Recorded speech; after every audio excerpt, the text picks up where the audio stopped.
Olá, meus amigos, é muito bom podermos estarmos juntos mais uma vez. Eu sou Guilherme Sens, médico terapeuta natural, e juntos estamos para mais uma atividade aqui do Restauro Integral. Esta aqui é a classe bíblica Escavando a Verdade. Juntos estamos estudando mais um estudo agora na sequência do santuário. Estamos aí a estudar mais um dos móveis, o último móvel do pátio. Estamos aprendendo sobre a novidade de vida. Aprendemos já um pouquinho sobre a questão aí do altar de sacrifício, sobre o plano da salvação, sobre a mordomia, como cuidamos das coisas do Senhor e assumimos uma novidade de vida, um compromisso com Ele, de cuidarmos daquilo que é dele, do que ele criou, a começar pela a nossa vida, a nossa saúde, e aí continuando por tudo aquilo que ele nos dá para administrarmos, para cuidarmos, os talentos, o tempo, os recursos, nossa família, as pessoas aos quais não dá para influenciar. Deus seja louvado, porque ele é um Deus misericordioso, e as misericórdias dele são, sem sombra de dúvida, as razões pelas quais nós não somos consumidos. Hoje nós vamos iniciar aí, então, a sequência do estudo sobre a pia, que demonstra esse desejo de novidade de vida que temos em nosso coração, que Jesus colocou em nosso coração, de realmente vivermos. Não estamos mais contentes com viver nesse mundo, com viver a vida que temos vivido, e estamos desejosos de viver uma novidade de vida, buscando isso, clamando ao Senhor por isso, e que Ele, em sua infinita misericórdia e também na justiça dos méritos de Cristo, Ele que é a justiça e justificador nosso, nos dê essa novidade de vida. E eu vou lhe convidar, então, a orarmos mais uma vez a esse nosso Deus. Se assim você desejar, eu vou lhe convidar a cruzar aí, dobrar os seus joelhos, né? E podemos, então, dirigir ao Senhor mais uma palavra de oração. Oremos juntos. Pai de amor, Pai de graça e de bondade, lhe agradecemos pelo privilégio de sermos encontrados em Cristo Jesus por Ti.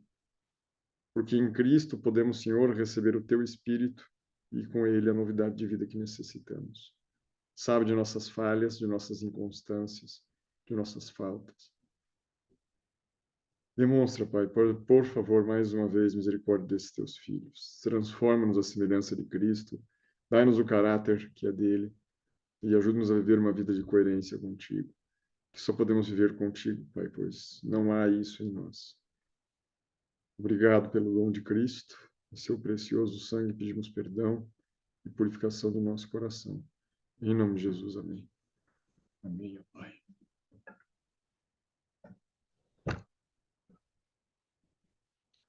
Junto aqui estamos então para mais um desdobramento aí da novidade de vida que o Senhor deseja que estejamos vivendo.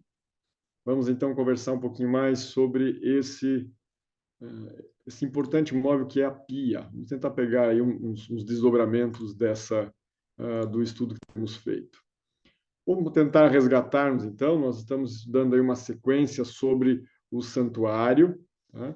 Nós já passamos aí pela região do acampamento, no que ele simbolizava, sendo tornado povo de Deus, sendo tornados ali parte da sua criação, já estudamos sobre isso. Um acampamento que não era disposto de qualquer forma, era um acampamento disposto desde a sua fundação com Moisés, era um acampamento disposto em forma de cruz. Então, todo o acampamento estava voltado para justamente ali representar aquilo que era a tipificação do plano da salvação. Jesus Cristo é o centro de todo o Evangelho, é o centro de toda a Bíblia e é o centro também aí da história simbolizada pelo santuário. Né? Então, nós percebemos aí, já desde o relato dos 5 primeiros livros da Bíblia, do Pentateuco, isso vivendo. E mesmo dentro do espaço do santuário, do espaço ali do pá, né, do que compunha os 3 componentes do santuário, né, nós pegamos aqui através do chamado muro do santuário, né, das cortinas que o dividiam, nós temos as 3 portas, o caminho, a porta da entrada no santo, que é a verdade, e a última porta da entrada aqui no Santíssimo, que é a vida.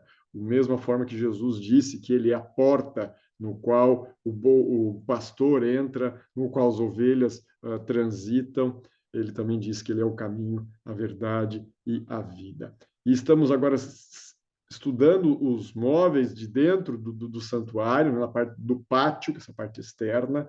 Já conversamos sobre o altar de sacrifício, hoje vamos falar um pouquinho sobre a pia. Né? E depois, na sequência, ao terminarmos esse estudo, vamos entrar em alguns estudos que simbolizam aí a questão do santo, tá? do compartimento conhecido como santo, e vamos finalizar os nossos estudos no final do ano, ao estudar aí a questão do santo dos santos, do santíssimo. E dentro desse estudo de hoje, a gente vai pegar a pia em toda a sua simbologia. Okay? Vamos avançando em relação a isso.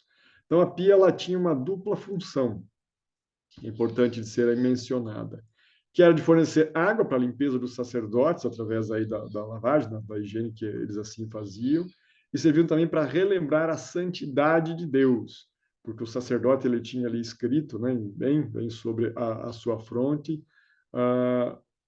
o seguinte dizer: santidade ao Senhor. Então, sempre que ele se aproximava, ele devia ler esse reflexo, lembrar isso a ele, e então ele continuar aí no exercício da sua função. A santidade de Deus, quando o sacerdote ele buscava simbolizar, representar a esse Deus. Ela é, portanto, um símbolo do processo de santificação que Cristo realiza em nós através do seu sangue e da sua palavra. A Bíblia, que é a palavra de Deus, ela diz que os crentes foram chamados para viver uma vida pura através da obediência a essa palavra e a fim de nos apresentarmos a Deus purificados. A pia, então, com água, ela é um símbolo do batismo, conforme nós vamos ler em vários textos no estudo de hoje.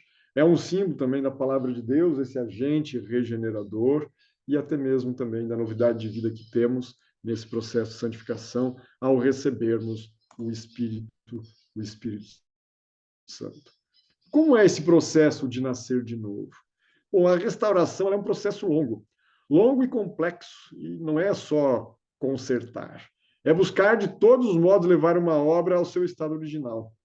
Ao criar o homem e a mulher, Deus os fez à sua imagem e viu que era muito bom, fez a semelhança de si mesmo. Ele esculpiu em nós a sua perfeita imagem, contudo, o pecado fez, conforme já temos estudado, fez separação entre nós e Deus.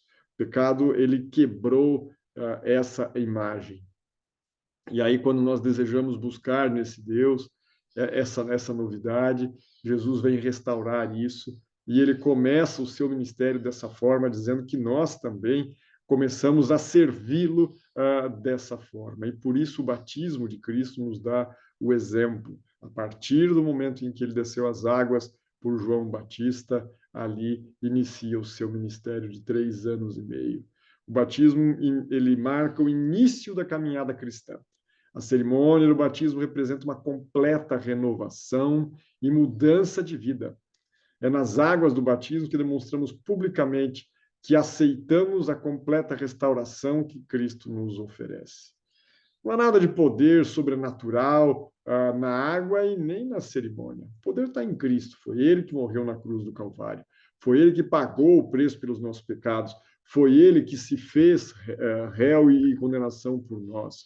Ele sofreu a ira de Deus, a justiça de Deus, que seria para nós recebermos, porque nós somos pecadores.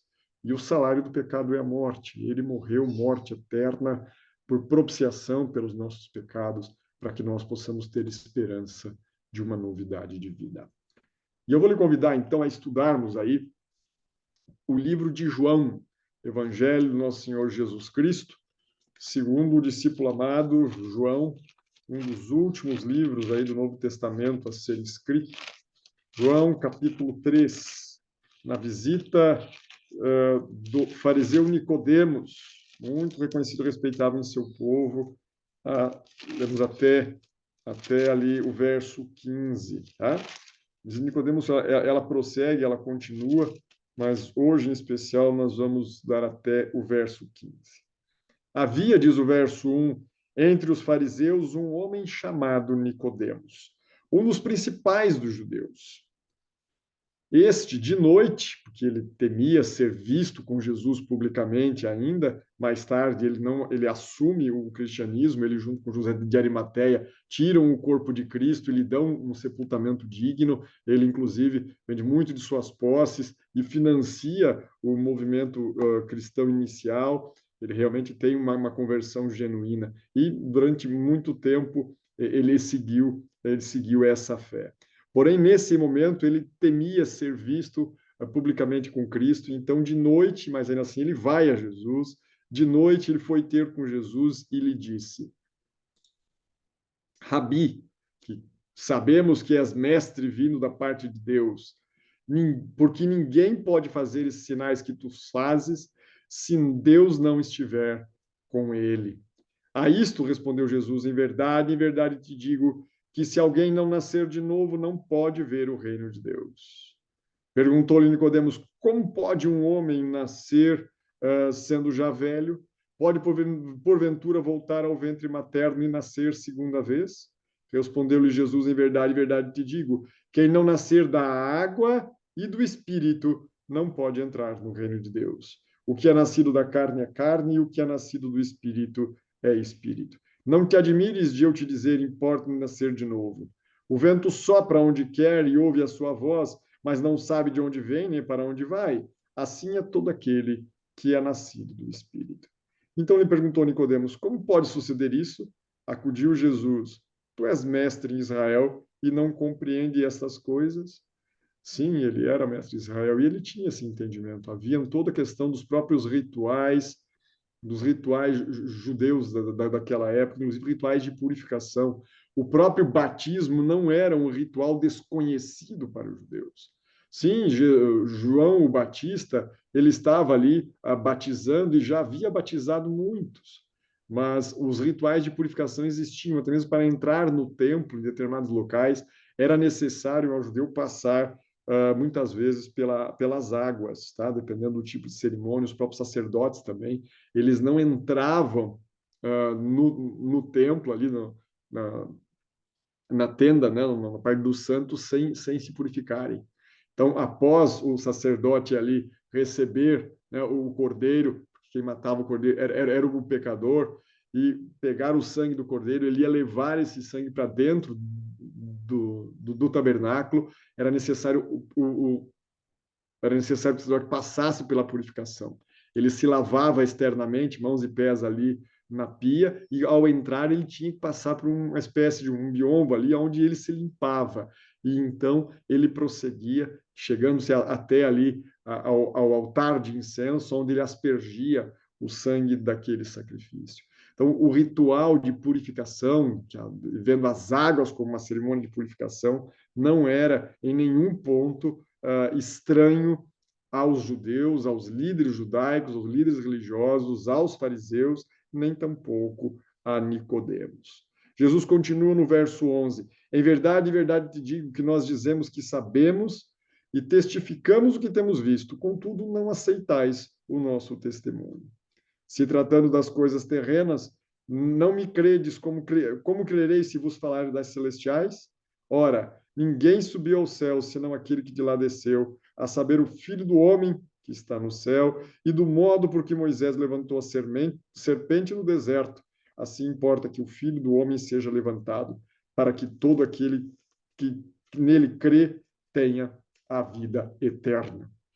Da mesma forma que Moisés construiu uma cruz de madeira e botou ali uma serpente de bronze, da mesma forma, Jesus Cristo seria levantado para que todo aquele que nele crê, porque ele que olhasse para ele, pudesse receber a vida eterna. Então, um símbolo de morte. O povo estava morrendo no deserto, ali, picado pelas serpentes, deviam olhar para a cruz e receber, então, assim como ali o pecado, a serpente, símbolo do pecado, estava colocado naquela cruz, receber ali uma oportunidade, uma novidade de vida, do mesmo jeito que o nosso eu, tem que ir para a cruz, para que na novidade de vida nós estejamos sem pecado e estejamos revestidos dos méritos da justiça de Cristo Jesus. Isso é muito essencial, muito necessário que nós venhamos a aprender, para que Cristo reine soberano no trono do nosso viver, o pecado deve cair ali ante a majestade de Cristo, e realmente Jesus reine soberano no trono do nosso coração e o pecado esteja na cruz. Esta visita de Nicodemos nos traz algumas lições importantes que nós vamos começar a estudar um pouquinho mais hoje. Então, Nicodemos, ele era um destacado líder religioso, importante, bem-sucedido e profundo conhecedor das Escrituras. Ele queria conhecer Jesus. Era impossível não reconhecer nele, em Cristo, os atributos do Messias. Mas o humilde mestre da Galileia não era exatamente o tipo de Messias esperado, que viria vindo com poder e grande glória para libertar Israel do jugo romano. Não, pelo contrário. E por isso, na cabeça de Nicodemos havia uma grande dúvida. Como ele podia assimilar toda essa novidade de vida trazida por Jesus? E por isso Jesus não o repreendeu, por procurá-lo à noite, porque Jesus sabia a confusão que ele vivia. Muitas vezes nós temos vivido na confusão também. Muitas vezes as coisas estão claras, mas nós voltamos a nos confundir e permitir que a confusão venha sobre nós. Assim como Jesus Cristo não repreendeu Nicodemos, ele também entende de onde nós viemos e a confusão que estamos. E ele se revelou. Mas ele disse, Nicodemos, como é que você não sabe essas coisas, Nicodemos? Você precisa entender. E agora sim, Jesus repreendeu. Ele o repreendeu por tê-lo procurado à noite. Ele o recebe, mas repreendeu por ele não estar tendo a profundidade que precisava ter de relacionamento com o Mestre. Nicodemos necessitava de um novo nascimento, assim como eu necessito, assim como você muitas vezes também. Era impossível conciliar o modo como Jesus pregava e vivia com os ensinos e atitudes dos doutores da lei na sua época. Era preciso começar do zero, nascer de novo, disse Jesus. Nicodemos precisava abandonar tudo que tinha aprendido e vivido até aquele momento para permitir que Cristo o restaurasse. Por que precisamos então nascer de novo ou recomeçar espiritualmente? Vamos estudar um pouco sobre isso. Como as pessoas elas eram salvas na época do Antigo Testamento? Elas eram salvas pelas suas obras, pela fé, pela graça. Como elas eram salvas? Nós já estudamos isso. Estudamos isso quando falamos sobre o plano da salvação, algumas semanas atrás. Volta-te, Senhor, e livra minha alma. Salva-me pela sua benignidade, nos diz o verso 4 do capítulo 6 de Salmos. É pela benignidade de Deus que somos salvos. Era em sua graça. Assim, era no tempo do Antigo Testamento, pela morte de um animal que simbolizava o Cordeiro de Deus que viria. Era algo que era feito para que o crente, aquele que sabia que o Cordeiro de Deus viria, aquele que tipificava, né, o símbolo animal que tipificava o verdadeiro sacrifício que o próprio Deus faria para a salvação dos homens. A salvação sempre foi pela graça. E no Novo Testamento, nós cremos que seremos salvos pela graça do Senhor Jesus, como todas as demais pessoas, como os judeus e gentios também o são. Então, Jesus, ele deu o exemplo vivendo essa novidade de vida que nós precisamos viver. Não por ser pecador e estar na velha vida, mas por demonstrar que é possível vivê-la, mesmo tendo aí o reflexo da nossa natureza em si. E sendo Jesus batizado, saiu logo da água, e eis que lhe abriram os céus, e viu o Espírito de Deus descendo como pomba e vindo sobre ele. Jesus Cristo, então, foi batizado, entrou na água e saiu da água. E após isso acontecer, veio ali, então, o Espírito Santo sobre ele, e foi ouvido uma voz do céu, a voz do Pai, dizendo: Este é meu Filho amado, que me traz muita alegria, e nele eu me comprazo. Vamos a mais um texto bíblico? Vamos a Romanos, capítulo 6. Carta de Paulo aos Romanos, ali o 6º livro do Novo Testamento, na ordem que está registrada, não na ordem que foi escrita. Para tentar responder essa pergunta, o que representa o batismo e como ele é descrito nas Escrituras. Romanos, capítulo 6. Nós vamos ler aí alguns versos. Vamos ler primeiramente até o verso 5, depois nós vamos pular alguns. Vamos começar do verso 1, um pouquinho diferente que está ali. Que diremos, pois, permanecemos no pecado para que seja a graça mais abundante? Claro, de modo nenhum. Como viveremos ainda no pecado, nós que para ele morremos? Se morremos, né, fomos sepultados para o pecado. Então, eu preciso agora, para não viver em pecado, fazer o quê? Obedecer a lei do Senhor, porque o pecado é a transgressão da lei. Então, eu preciso viver não mais no pecado, porque eu não sou salvo no pecado, eu sou salvo do pecado. Se eu continuar vivendo no pecado, eu não alcançarei salvação. Continua ali no verso 3. Ou, porventura, ignoreis que todos nós que fomos batizados em Cristo Jesus, fomos batizados na sua morte? Fomos, pois, sepultados com ele na morte pelo batismo, do mesmo que descemos as águas, como se estivéssemos sendo o quê? Sepultados. O velho homem é sepultado, o velho eu é sepultado, a natureza pecaminosa é sepultada, e ela deve continuar assim. Como Cristo foi ressuscitado dentre os mortos pela glória do Pai, assim também andemos nós em novidade de vida, purificado, porque Ele é fiel e justo para nos perdoar os pecados, e não apenas para nos perdoar os pecados, mas para nos purificar de toda a injustiça, nos diz 1 João 9. Porque se fomos unidos com Ele na semelhança da sua morte, certamente também seremos na semelhança da sua ressurreição. Verso 10. Pois, quanto ao ter morrido de uma vez para sempre, morreu para o pecado, mas quando viver, vive para Deus. Assim também vos considerais mortos para o pecado, mas vivos para Deus em Cristo Jesus. Essa necessidade de purificação é algo tremendo. E o que acontece quando alguém é batizado em Cristo? Porque todos sois filhos de Deus, diz Paulo, pela fé em Cristo Jesus. Porque todos quanto fostes batizados em Cristo, já vos revestistes de Cristo. A imagem de Deus é restaurada e recebemos as vestes da justiça de Cristo. Somos justificados, pois. Jesus respondeu, na verdade te digo que aquele que não nascer da água e do Espírito não pode entrar no reino de Deus. Perguntando sobre o que interessa, pois que sejam salvos, Pedro menciona aqui: arrependei-vos e convertei-vos, e sejam batizados para que possais alcançar o reino dos céus. É necessário nascer da água, nesse símbolo do batismo, e do Espírito, porque a água não tem poder por si só. É necessário um batismo do Espírito Santo para estar pleno dessa novidade de vida através da intercessão de Cristo e da atuação do Santo Espírito em nossa vida. Aí realmente podemos viver poder diferente. Pedro menciona: pode alguém porventura recusar a água para que não sejam batizados esses que também receberam como nós o Espírito Santo? E mandou que fossem batizados em nome do Senhor. Então lhe rogou que ficassem por eles alguns dias. Lá no episódio do centurião, episódio de Cornélio. Quando devo tomar uma decisão de me entregar a Deus por meio do batismo?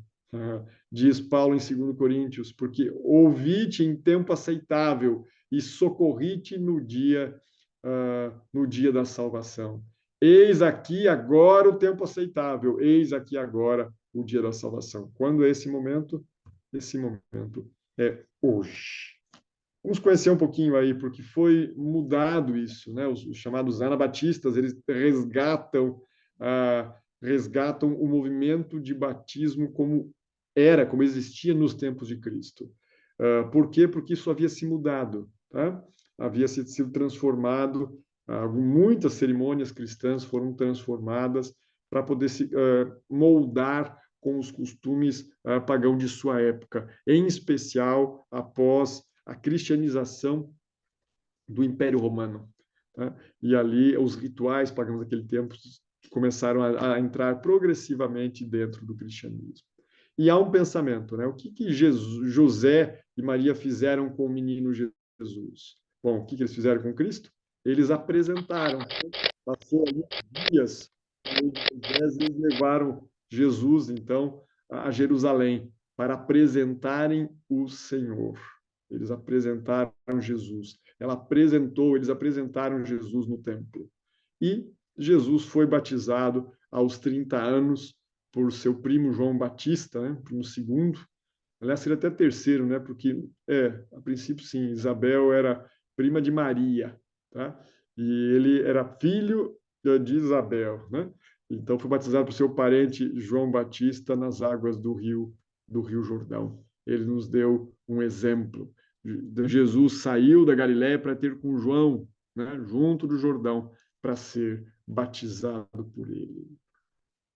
E por que eu seria batizado? A Bíblia diz para ser feito assim. Jesus Cristo deixou o exemplo.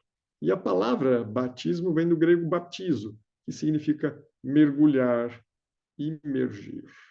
Então, o batismo bíblico, ele é realizado por imersão, ele simboliza o sepultamento dos pecados e a ressurreição espiritual.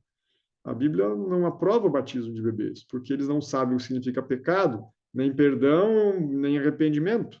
Eles precisam entender isso. O ser humano precisa entender isso para desejar essa novidade de vida e não simplesmente ser induzido para tal.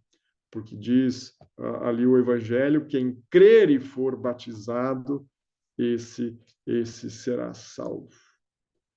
O batismo, então, ele deve ser visto como um aspecto da justiça do qual as pessoas podem participar. As pessoas podem participar desse ritual, que não tem, volto a dizer, poder em si mesmo. Não. Ele é feito dentro da simbologia do mandato de Deus, porque Jesus tem esse poder legal. Mas é um testemunho público de que nós queremos viver uma novidade de vida, que nós nos arrependemos de nossos pecados e queremos viver essa novidade de vida.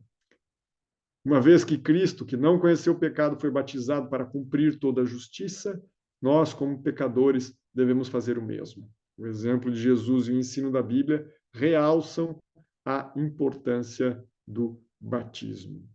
Há um só Senhor, há uma só fé e um só batismo, há um modo só de batizar. Porque é um só Deus e Pai de todos, o qual é sobre todos e age por meio de todos e está em todos. Então, nós entendemos, né, que o batismo é essa novidade de vida. Assim como Cristo morreu e foi sepultado, ali o velho homem também é, e quando Cristo ressuscitou, vemos nós na novidade de vida. Paulo, ainda na carta aos Colossenses, né, no verso 12 do capítulo 2, nos diz assim: exortamos e consolamos e admoestamos para vivermos de modo digno de Deus, que nos chama para o seu reino e para a sua glória. Então, Jesus Cristo passou por esse ritual, conforme nós já estudamos, para que nós pudéssemos andar numa novidade de vida. E João não quis batizá-lo, tá? Eu é que preciso ser batizado por ti, disse João, e tu vens a mim? Mas Jesus lhes respondeu: deixa por enquanto, porque assim nos convém cumprir toda a justiça. E então João admitiu e o batizou. Ele se dizia que não era digno de desatar as sandálias do Messias. E ele reconhece a Jesus como o Messias, porque o Espírito lhe havia dito que o Messias viria sobre ele. E ele diz: eis o Cordeiro de Deus que tira o pecado do mundo. De acordo com Pedro, no dia do Pentecostes, de que maneira o povo devia mostrar o seu arrependimento? Arrependei-vos e cada um de vós seja batizado em nome de Jesus Cristo para a remissão dos vossos pecados. É necessário o arrependimento, que é o início do processo do batismo do Espírito Santo, e é necessário o testemunho público para que possa então receber completamente esse dom. Em verdade te digo que quem não nascer da água e do Espírito não entrará no reino de Deus. Quem crer e for batizado será salvo, quem, porém, não crer será condenado. E por que te demoras? Levanta-te, recebe o batismo e lava os seus pecados, invocando o nome dele, disse Paulo, ali registrado no livro de Atos, escrito por Lucas, meu colega de profissão, Lucas, discípulo do apóstolo Paulo. E quando devo tomar a decisão de entregar-me a Deus? Hoje. Hoje, se eu ouço a sua voz, hoje eu preciso entregar-me. Eu ouvi o tempo da oportunidade e te socorri no dia da salvação. Eis agora o tempo sobremodo oportuno. Eis agora o dia da salvação. E não levou Deus em conta os tempos da ignorância. Ele, porém, notifica aos homens que todos em toda parte se arrependam. Deus perdoa, não leva em consideração e diz agora, viva a novidade de vida em Cristo Jesus. E o que acontecerá se atendemos à ordem de Cristo? Diz a palavra do Senhor: bem-aventurado aquele que lava as suas vestiduras no sangue do Cordeiro, para que lhe assistam o direito da árvore da vida e entrem nas cidades pelas portas. Será que eu compreendo isso? Eu compreendo que toda a Bíblia ensina a salvação pela graça em Cristo Jesus. Portanto, eu aceito essa oferta divina e decido nascer de novo por meio do batismo da atuação do Espírito. Quero hoje ser batizado no Espírito Santo e a cada dia renovar esse batismo, essa conversão verdadeira e genuína com o Senhor. Entendo esse processo e desejo isso para mim. Desejo viver essa novidade de vida. A palavra do Senhor nos diz que hoje é o tempo escolhido. Vamos mais uma vez orar? Peço a você que esteja porventura vendo essa gravação em tempo oportuno, as pessoas que estão aqui comigo, se assim concordarem e desejarem, vamos colocar de joelhos diante de Deus e vamos orar mais uma vez?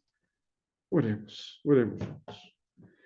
Pai de amor, Pai de graça e de bondade, Deus da eternidade, Príncipe da paz, Santo e eterno Senhor, benevolente, que é tardio em irar-se, ainda que não tenha por inocente o culpado, tu desejas nos resgatar, Pai. E é lícito que pedes, que demonstremos o desejo de ter uma novidade de vida, que nos arrependamos de nossos pecados, e que demonstremos isso, inclusive, publicamente. É lícito que pedes. Que possamos viver uma novidade de vida, e tu nos dás, Pai, assim como nós estudamos, tudo o que precisamos ter para viver e permanecer nessa novidade de vida. Nós ainda lembramos de onde viemos, Pai. E por causa disso, isso nos dá a oportunidade de voltar e restaurar o velho homem que devia ter ficado afogado naquelas águas, Pai. Tem misericórdia de nós, Senhor, e restaura a nossa vida. Uma vez mais, nos entregamos a Ti. Nós que já fomos batizados, aqueles que ainda não foram e desejam se entregar, nós nos entregamos a Ti, Pai, a cada dia, a cada instante, para que Tu opere em nós o querer e efetuar segundo a Tua boa vontade, para que Tu completes a obra que um dia iniciastes em nós, ó Senhor, para que sejamos transformados e restaurados à imagem e semelhança de Cristo Jesus. Ele que intercede por nós diante de Ti, demonstrando, ó Pai, e nos fazendo saber, não que Tu não saibas, pois Tu amasses o mundo de tal maneira que deste Teu Filho unigênito, mas para que nós lembremos, ele se oferece diante de Ti uma vez mais e diz, meu sangue, Pai, meu sangue, meu sangue. Sim, no sangue de Cristo, o mesmo sangue que nos perdoa e nos purifica de toda injustiça, é nele que nós nos achegamos agora diante de Ti, Senhor. Santo e santo e santo, Senhor, Rei dos reis, Senhor dos senhores, nós nos achegamos diante de Ti para clamar, e o fazemos com segurança diante do trono da graça, Pai. Pois sabemos que és galardoador daqueles que Te buscam, e sabemos que fazemos isso nos méritos de Cristo. Salva-nos, Senhor. Salva-nos para Ti, de nós mesmos. E dá-nos a perseverança que precisamos ter para prosseguirmos, permanecendo em Cristo Jesus como cidadãos do Teu reino, a novidade de vida que quer nos dar. É nos méritos de Cristo que oramos, para a libertação do mal, para a Tua honra e glória também na nossa vida, em Jesus. Amém e amém, ó Senhor Deus. Amém. Amém, meus amigos. Vamos, então, encerrando esse estudo de hoje, nos entregar aí ao Senhor nessas orações.